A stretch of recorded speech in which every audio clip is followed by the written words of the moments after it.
I have a confession to make.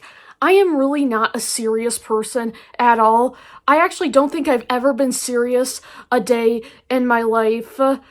I know during the early days of my YouTube channel, I often seemed so pensive and formal, and although I can be serious and objective when I want to be, that's not who I truly am.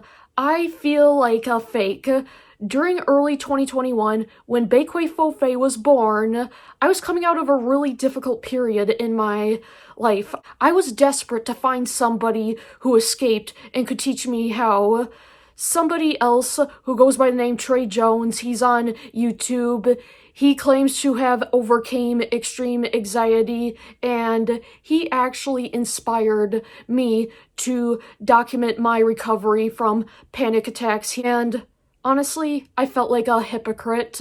I was teaching others to confront their own issues, but I wasn't really doing it myself. I was waffling around my own issues instead of really confronting them. In the end, I overcame anxiety and panic attacks, at least for the most part. Like, I'm in a much better place now, and I have been for the last few years. A lesson learned is that at the end of the day, only you can help yourself. Even George Carlin nailed this. And the part I really don't understand, if you're looking for self-help, why would you read a book written by somebody else? That's not self-help, that's help. Yes, I gotta address the white elephant in the room. I'm not sure if my YouTube viewers will be able to instantly decipher what I'm talking about, but I'm guessing that a lot of my TikTok followers will probably know what I'm talking about. I'm just gonna say it. I am obsessed with Marilyn Manson, and I gotta say that this fandom is by far the best fandom that I've ever joined before. Ironically enough, despite Marilyn Manson being known for being a total weirdo, his fans sure are normal, like, very normal. The weirdest thing about the Marilyn Manson fandom is that it's so normal. I almost feel like you guys are too normal. Like, be weirder. Actually, no, I take that back. Just stay as you are. If I wanted to join a weird fandom, I'd go back to one of my old gems. So, as long as I'm on this topic, I'll explain how I got into Marilyn Manson. So, I've been a fan for 7 months, which I guess makes me a relatively new fan. But I'm not new to rock music, though. When I was 12, I discovered my first rock band, 3 Days Grace. I instantly fell in love with that band. And although I don't listen to 3 Days Grace as often anymore, I gotta say that I still like to think of them as being my first love when it comes to rock music, because they truly were the bridge that led me into discovering all sorts of good rock bands. By the time I was 13, my horizon in rock music greatly expanded. I was listening to all sorts of other good bands like Skillet, Breaking Benjamin, Linkin Park, Hailstorm, Theory of a Dead Man. Although my dad was quite pleased with me taking up an interest in rock metal music, my mom didn't feel so favorably about it. It was actually quite difficult for her to come to terms with me being a rock fan. At some point, when my mom finally came to terms with me being a rock fan, she more or less just told me, fine, just whatever you do, do not listen to Marilyn Manson. And I was more or less just kind of like, okay then, I can live with that. I was 13 at the time my mom warned me about Marilyn Manson, and I had no interest in him at that time of my life anyway. Not too long after this, I found my biggest and longest running band love, or bandom if you would call it that. When I was 14, I got into Hollywood Undead. Charlie Sheen, Johnny Three Tears, The Curls, Funny Man, Deuce, then Danny were the pinnacle of my existence throughout my high school years. If you are familiar with these names, congratulations! You are entitled to a veteran's discount. I can't believe I've been a fan of Hollywood Undead for a decade almost. I can't go without mentioning my former emo best friend. Yes, that's right. I was best friends with an emo girl when I was 16, and she was very adamant about it. She had no shame about it whatsoever. She'd admit she's emo like it's her name. Hi, I'm emo. Hi, emo. I'm dad. Sorry, I just could not resist putting a dad joke in there. I greatly admired her openness about her style of choice. That reminds me, something I've noticed about some emos.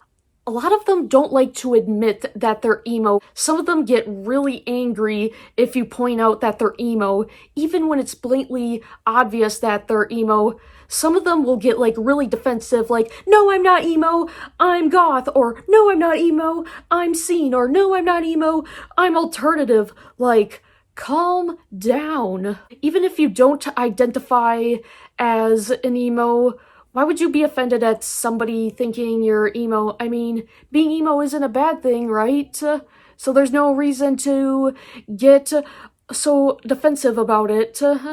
Like, I've been called emo at certain times in my life and I don't get offended by it. There's far worse things that I could be called or suspected of. I don't consider myself to be a preppy girl either, but I've been thought of as preppy by others. And I don't even try to argue to them that I'm not preppy. I just let them think that and move on. Because who cares what other people think? There's nothing wrong with being preppy, just as there's nothing wrong with being emo, goth, scene, alternative. It's all just a style, like you say. And there's no such thing as a good or bad style, just different ones. To bring back such good memories, memories that really echo deep within my soul. I met my former emo friend at a youth group for teens. Her name was Maddie. She was a significant part of my life at one point. She was the only friend I had during my teen years, and she could say the same about herself because when I met her, she had no real-life friends. Her only friends were people that she solely knew online. She considered these people that she chatted with online her friends. Back then, I didn't even have online friends myself. The only social media I used during that point in time was Tumblr. And although I did chat with users here and there on there, I never chatted with any of them on a consistent enough basis to really classify it as a online friendship. Maddie was also a Tumblr fanatic. Sadly, Maddie came from a broken home. She had a delinquent brother who I remember, she told me, was doing community service at the time we first met. It seemed like the adults at the youth group really admired me for befriending Maddie. It seemed as if they were hopeful that I was going to be a good influence on her, since, of course, she's an emo girl from a broken home, coming out of rehab for drug abuse, quite frankly. And then there's me, the good kid who gets straight A's. So, yeah, I can see the adults thinking that I'm gonna be the red herring that helps Maddie turn over a new leaf. As previously stated at the beginning of the video, at the end of the day, only you can truly help yourself. However, I don't think I had any bad influence on Maddie. Despite her being an emo girl, and then there's me, the basic bitch, we got along quite well. Maddie would frequently call me basic, and I would just take it with pride, like, damn right I am the basic bitch. Good gosh. The emo girl and the basic bitch totally sounds like the title to a nighttime comedy sitcom. I think I just might have $1 million idea there. You said you were gonna buy me Panic at the Disco tickets. Sorry, I got distracted and I had to buy myself a pumpkin spice latte. Where are my skinny jeans and Converse? Last time I checked, they were by my Galaxy leggings. Moving on, so despite us presenting ourselves so differently on the outside, we developed a close friendship. One of the youth group staff remarked, they sure do seem to have a similar music interest. That must be the commonality bringing them together. And I could see an adult coming to that conclusion, considering we're just a couple of teenagers who look so different on the outside. Even before I met Maddie, I was familiar with emo and alternative culture. In fact, I still admire alternative culture to this day. We would have discussions where we would just name off terms, trends, bands, lore, and differ whether such thing is emo or not. I was aware that My Chemical Romance, Fall Out Boy, and Panic at the Disco were considered the holy emo trinity. I knew Hot Topic was the ultimate emo store to shop at, or at least was. Hot Topic is not like it used to be, but that's a whole other topic. I knew mid-2000s were when emo was at its peak. MySpace was the social media site for emos to share their lore on. And I told her that for us elder Gen Z emos, Tumblr is to us like how MySpace was to the OG millennial emos. And she agreed, said I hit the nail on the head with that one. So if anything, she learned something about emo culture from me. I mean, I'm sure she was subconsciously aware that for Gen Z emos, Tumblr is to us like how MySpace was for the millennial emos. I just made her consciously aware of it. We went over which musicians are and aren't emo. I told her I know that Jared Way is the paragon of emo. And I think that was the moment that told her that I am best friend material, like, yes, this girl be speaking my language. I brought up Andy Biersack, who was my celebrity crush at this age, if I had one. Maddie more or less affirmed that Andy Biersack, i.e. his band Black Veil Brides, are technically emo. They're just not top tier emo like Jared Way with My Chemical Romance is. And I can already hear the stampede of emo police running to my comments, screaming, Black Veil Brides is not emo! Whatever. Like every emo that I've ever met was into them. Besides, even if we can't all fully agree on whether or not Black Veil Brides is emo, I do think something we can all fully agree on is that Andy Biersack is frickin' hot, and I mean like really attractive. I told her that I've been called emo before for listening to Hollywood Undead. She just laughed at that to no surprise. Of course, we both know that Hollywood Undead is not emo. At the beginning of their career, they were considered a scene band. They even mentioned it in some of their very early debuts. However, I think they moved away from the scene trope and they're now just alternative or alternative rock. I can't tell this story without glossing over the fact that during our discussion of what is and isn't emo, Marilyn Manson did get brought up. Maddie insisted that Marilyn Manson is not emo. She denoted, if anything, Marilyn Manson is more of a goth icon, since she claimed that she had goth friends who were into him. I just listened and I believed her.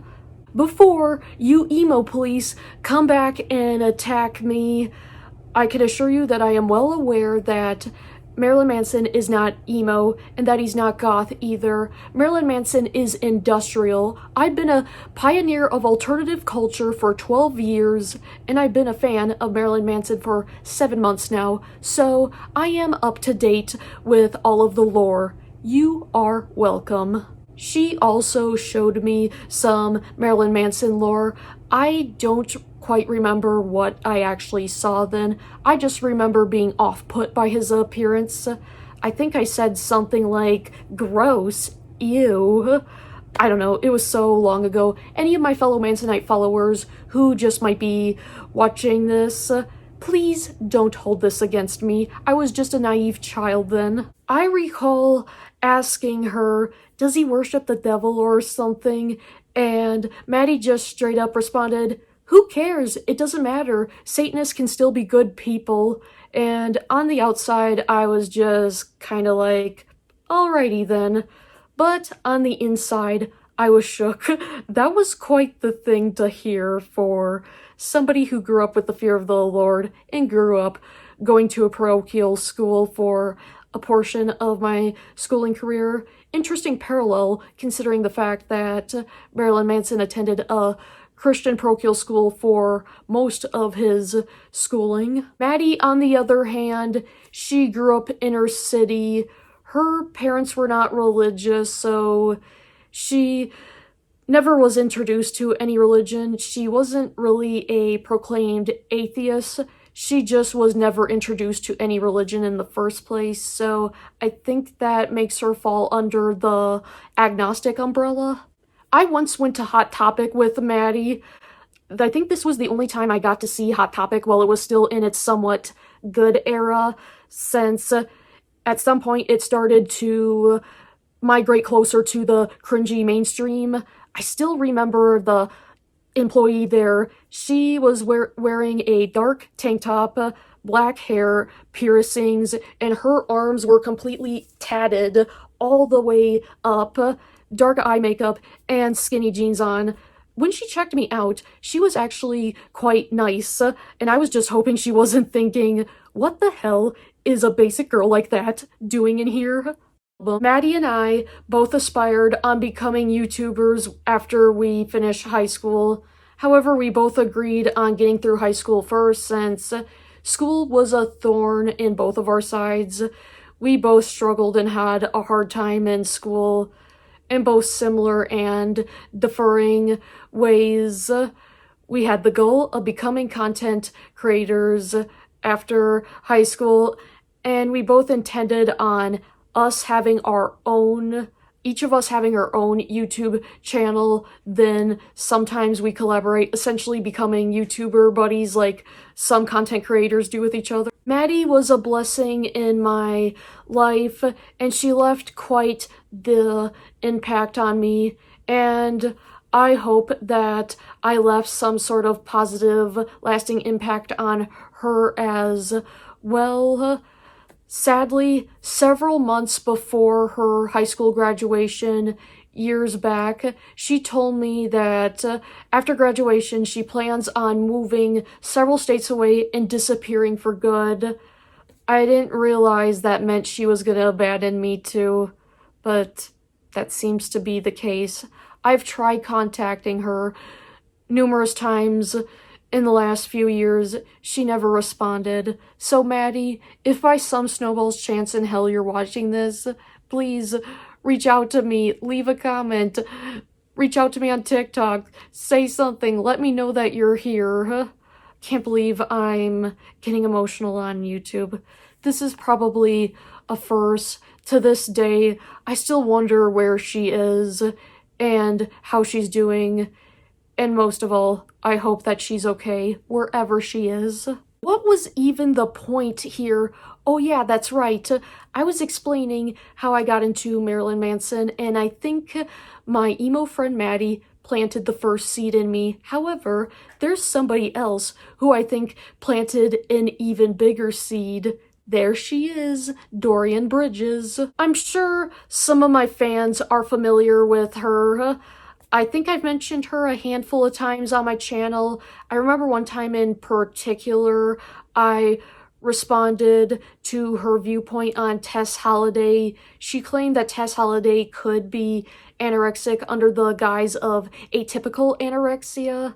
I respectfully disagreed, and I had no intent on dunking on her there. It was just a respectful, mutual discussion. On to how I became a fan of Dorian. I think I first saw a video of her in like 2019, and I remember I was appalled by her appearance. I was like, who the heck is this crazy chick? And I didn't read any further into it at that point in time. Then a couple years later, in like late 2021, early 2022, I stumbled across one of her videos. I think it was about her drug addiction, and I somehow became intrigued. She does have quite the backstory. She has extensively battled disorders throughout her life, especially anorexia, in addition to her ongoing reoccurrent struggles with substance addiction. She also has Asperger's syndrome, which she has described in detail in many of her storytime vlogs. All around, she is an interesting individual. She really presents such unique diction in the way she tells her stories. It's poetic and sounds like Shakespeare a lot of the times. I really admire her ability to speak in such a way and how the words just come to her. I wish that I could just speak so eloquently off the top of my head. I don't have that gift. I always have to pre-write or at least practice a little bit before I talk to the camera, otherwise I just can't talk in a way that flows. In conclusion, Marilyn Manson was not the first freaky-looking weirdo that I got into. Before I had Manson, I had my Dorian Bridges, aka of Herbs and Altars, and I'm not saying that I believe Dorian caused my Marilyn Manson obsession. However, I do believe that she planted a seed in me, a seed that facilitated my liking of freaky-looking weirdos with weird makeup. Now, I have largely explained how I got into Marilyn Manson, but I still haven't really touched on the why. At the beginning of 2025, I made this challenge for myself where at least once a month I would find a new artist or band that I've never listened to before, and I would listen to 3 to 5 songs of theirs. If I liked those 3 to 5 songs, I would go on to listen to an album of theirs and then go on for there. If I didn't like the 3 to 5 songs, then I would find something else and move on. This try it before you buy it sort of process got me to get into some 80s bands like Rat, Led Zeppelin, Black Sabbath, Motley Crue. I remember at my last birthday party, I played lots of songs from the 80s. Even my parents were impressed. I remember my mom asked me, "Do you actually listen to this stuff?" And I honestly answered, "Yeah, I have." All of this proceeded to this time in July of 2025 where, going through the process of finding new stuff to listen to, I somehow stumbled upon Marilyn Manson. And I kind of just thought, you know what? Why not? It can't be that bad. Albeit I was quite hesitant with listening to that one. At first, I had flashbacks of when my mom warned me to never listen to this when I was 13. But then I just thought to myself, statute of limitations has ran out. And then I just went right for it, and I just listened to 4 albums right then and there, back to back. I remember shortly after I hit play on the first album I listened to, pretty quickly into it, I was kind of like, you know, this really isn't that bad. This is different than what I expected it to be. But honestly, I really do not know what I was expecting.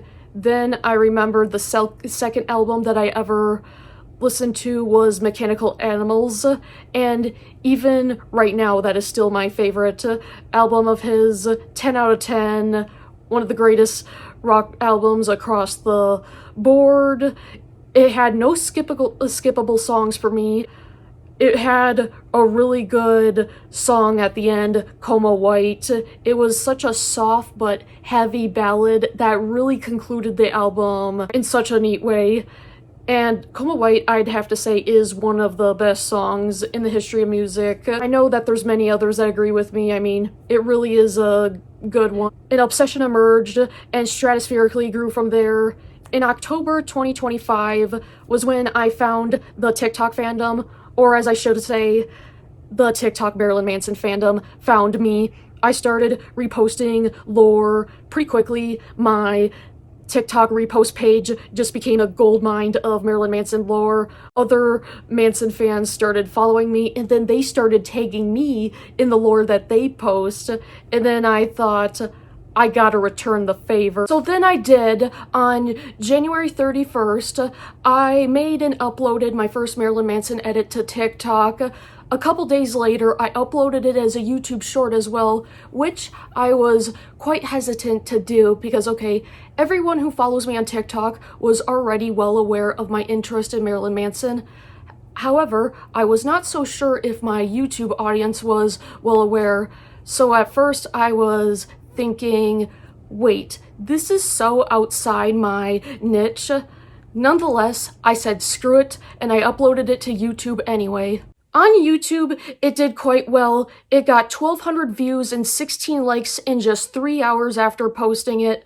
On TikTok, it had a slower and steadier peak. In 2 weeks, it hit 2,000 views and 350 likes. Now it's been 4 weeks, and it's at 4,000 views and 550 likes. This is by far my most successful TikTok that I've ever done. Usually my TikToks will quickly hit their peak and then no one watches them ever again after that, but this one just keeps exploding and exploding and exploding. I was a hand grenade that never stopped exploding, and you were automatic, and I'm never gonna save the world from you. They'll never be good to you, bad to you, they'll never be anything at all. And my TikTok was just that, a hand grenade that never stopped exploding.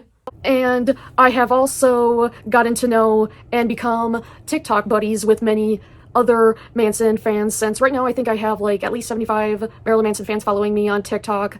About 8 of them I message on a somewhat regular basis. One in particular whose username is female version of Marilyn Manson, and I'll link her down below.